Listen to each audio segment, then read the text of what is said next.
Fox 5's Denise Dillon joins us now from Cherokee County, where crews are working to restore power in one area. Yeah, we have been many places this evening here on the Fox 5 Storm Chaser, that is for sure. Right now I'm on River Lake Drive. This is off of Highway 140 in Woodstock. If you take a look over here, we've got some Cobb EMC workers. You can see their truck right there. These guys have had a busy night. Right now they are working to cut the power to this home.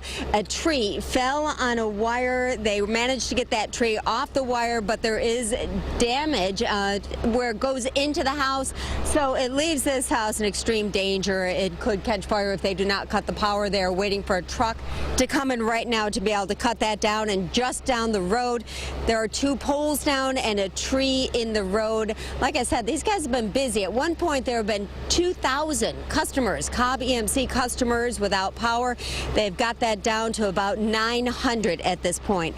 Now, a couple of interesting things about this storm that I've noticed tonight as we've been driving around in the Storm Chaser here. One, it moved really fast. Earlier this evening during the early newscast on Fox 5, at about 6 o'clock, there were heavy gray clouds to our west, still patches of blue sky to the east, and then about 6:05, there was the first sprinkle. Within a minute, it was raining cats and dogs. I was drenched about 6:06. I mean, it didn't take long. But before 6:30, it had all moved on, and it was just a light rain again. It's been kind of steady raining ever since. Another thing I've noticed about this storm tonight is the damage could have been a lot worse. In many places we went, hardly had any damage. I talked to a Holly Springs police officer about an hour ago. He said none. They had nothing tonight, nothing yesterday. 2 days of bad storms, and he says he feels very blessed. Then again, there are places like this, trees down on power lines. But again, it could have been a whole lot worse. Reporting live in Woodstock, Denise Dillon, Fox 5 News. All right, Denise, thanks for that perspective. And we'll keep tracking the storms throughout the rest of the night. Make sure you download the Fox 5 Storm Team weather app. As soon as watches and warnings are issued, they will appear right there on your phone. Well, shot, robbed, and left to die. Tonight, DeKalb County Police trying to solve the brutal murder of a 21-year-old father. Darren Thurman was killed as robbers fired at a car. Fox 5's Jacqueline Schultz joins us now. Jacqueline, his brother survived and ran for help. Right? Yeah, it's a miracle he wasn't hurt at all, because that car was shot at 8 times. Darren Thurman's family tells me while he was clinging to life, his cell phone and his money went missing. And the murderers, they say, took the life of a father, all for material things. Unbearable. They took my oldest son. A mother lost her son. She misses him terribly. And this little girl and baby boy now have no father. DeKalb police say whoever robbed and killed 21-year-old Darren Thurman, called Dwayne by family, is still on the loose. I can't even describe or explain to you how I felt when I got the news.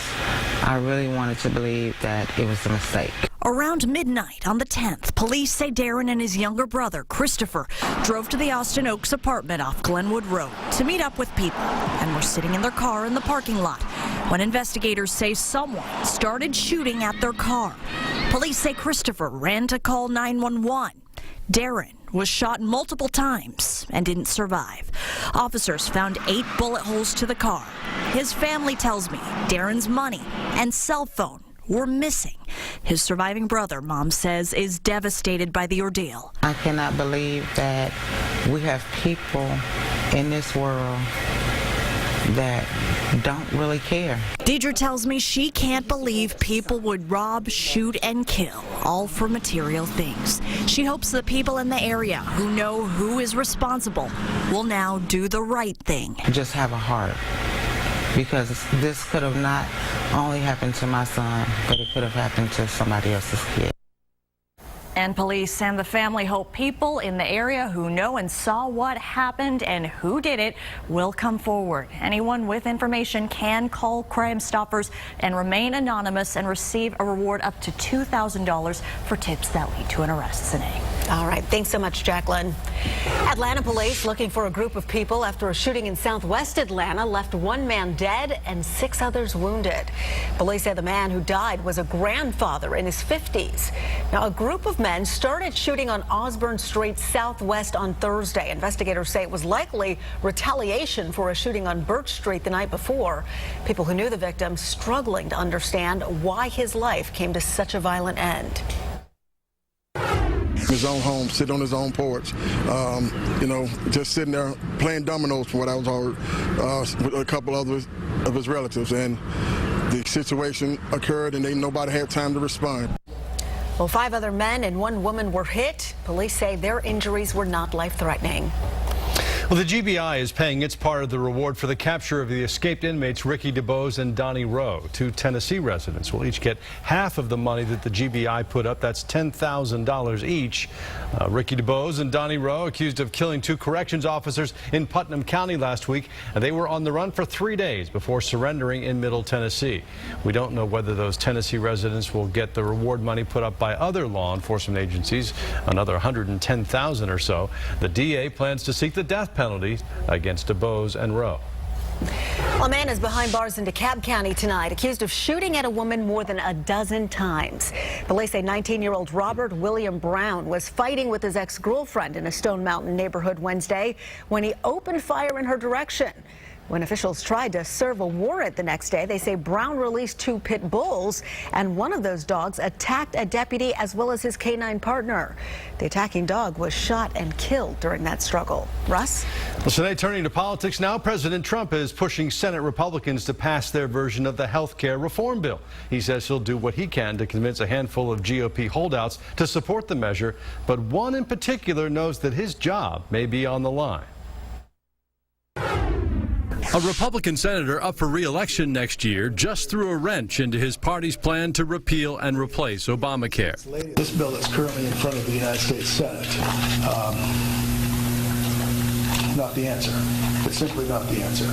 Nevada's Dean Heller says Medicaid spending cuts are the reason he's a no, and he doesn't seem ready to negotiate. It's going to be very difficult to get me to a yes. To pass a health care bill in the Senate, Republicans can afford just 2 no votes, and Heller makes 5.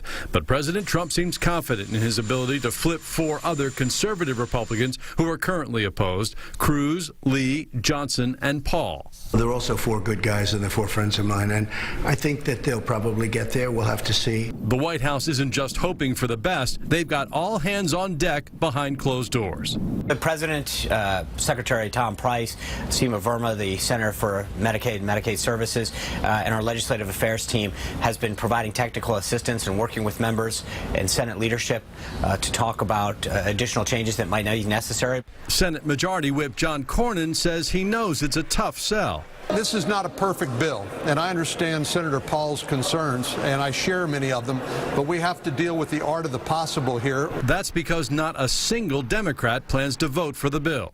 One of them, who is also a doctor, said today the Republican-written health care draft would kill people. Trump care isn't just quote-unquote mean, it's cruel and deadly. Now, Democrats have seized on criticism of the bill by Republican Senator Heller, who said today the measure would deprive millions of people of health care and do nothing to lower insurance premiums. They came to make a cell phone deal inside the safety of this QT in Gwinnett County. I'm Fox 5's George Franco. I'll tell you how that deal went really bad when they stepped outside. You're watching Fox 5 News at 10. And the search is on tonight for the 3rd suspect in a fatal home invasion. Coming up, the unusual circumstances surrounding this case.